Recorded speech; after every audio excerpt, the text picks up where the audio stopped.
Hey guys, today's cook we're doing a smoked London broil.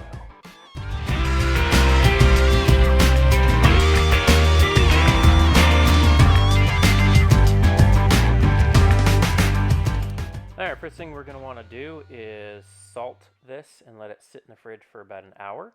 You can also dry brine this overnight if you like, but for today's cook we're just going to salt it with a little smoked sea salt and let it sit for an hour.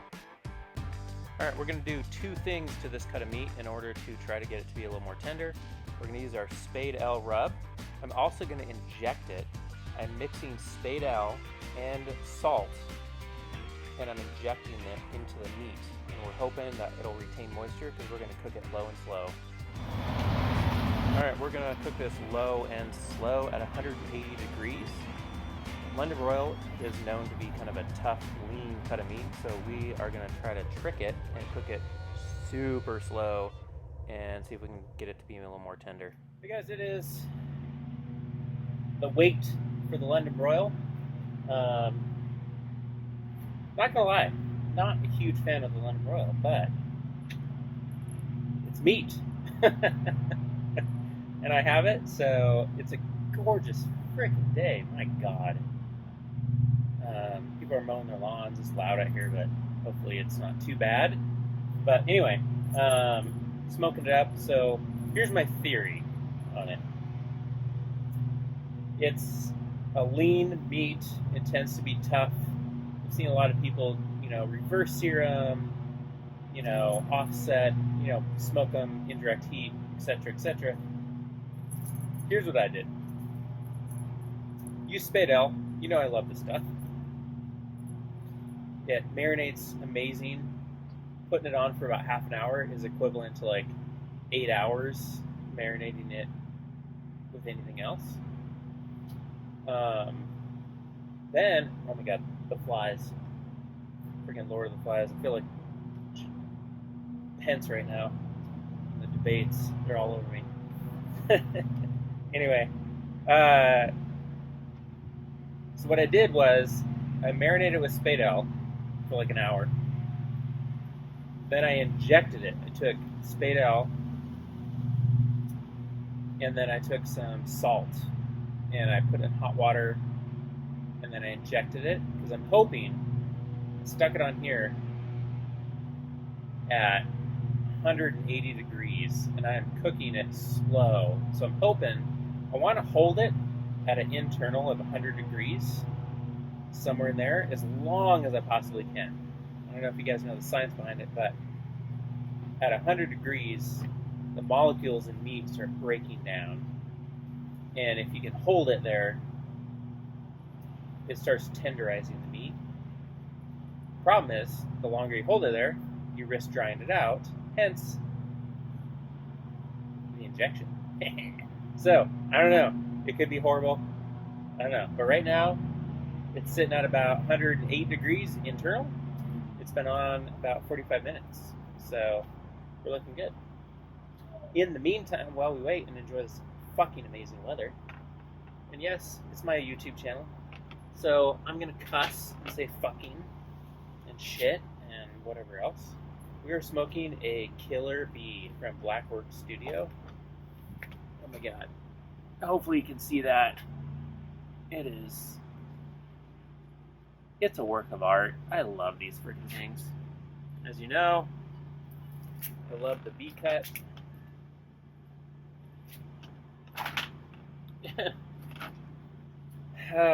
Man, it's been a day. Been a freaking day.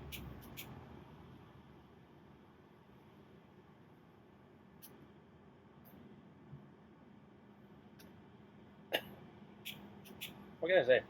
These killer bees.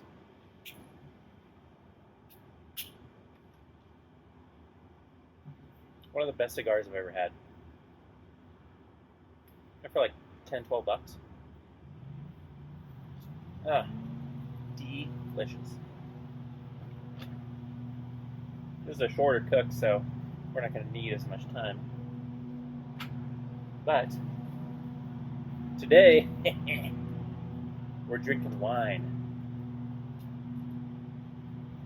a nice Syrah from California.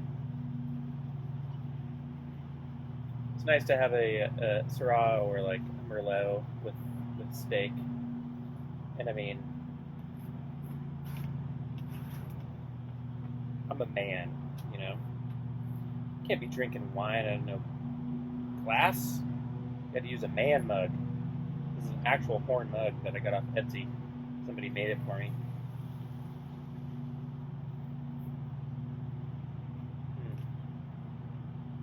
And yes, I do enjoy wine as well.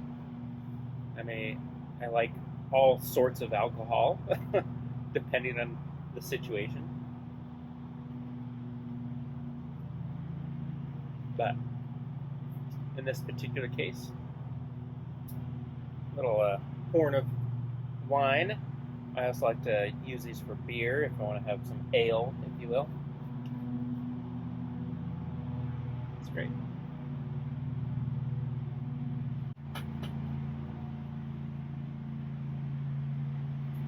What I love about these pellet grills is this one has two settings. It has the alpha smoke setting for the Gorilla Grill. So I can click it on that and it puts out like twice the amount of smoke. So for these short cooks where it's only going to be on maybe an hour, hour and a half, it's nice to really infuse a lot more smoke in it than you normally get. I think the joy of cigars, the joy of smoking and cooking isn't getting to the finish line. It's enjoying the process. Anyway, what I was trying to say was I feel like people don't really enjoy the process, or they enjoy the process too much. And it's all about balance. So I feel like in the world of barbecue, it's one of those things that I didn't start doing for a while because I was afraid I would become one of those barbecue guys where it's like pulled pork, brisket, chicken, turkey, all those things. And it's like you cook really good meat and that's it. And it's like they present you with, look, here's meat. And then you have a side. It's like, oh, here's a side of potato salad or macaroni and cheese or whatever. And it's like there's no creativity, and I want the creativity. I want a brisket infused eggs Benedict. I want to know what to cook. Like, make something more. It's not enough to just cook meat. So I started exploring that kind of thing. So that's what I'm hoping to bring. I want to create a lot more recipes that are outside of the box of just cooking amazing smoked meats. And yes, I want meat. I keep saying meat. It feels a little weird right now. But I want to cook things that are standalone, that don't need barbecue sauce, that are just fucking perfect. But I want to be a little more creative than that. So that's my goal.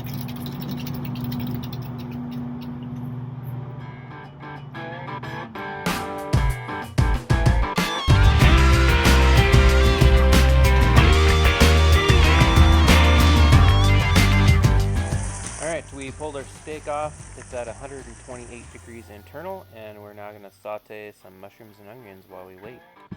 Alright, our steak is rested. We are going to now sear it off on a grill grate. We want to do 1 minute per side, get some nice color on it, and then we're going to slice and serve.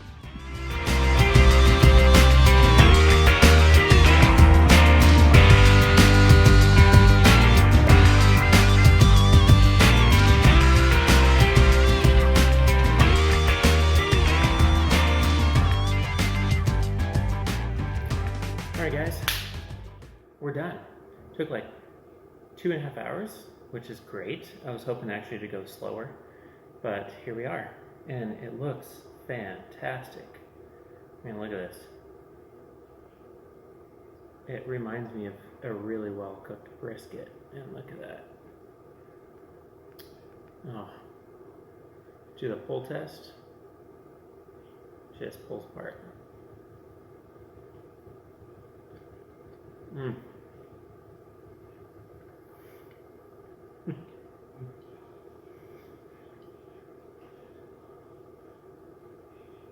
All right, London Broil.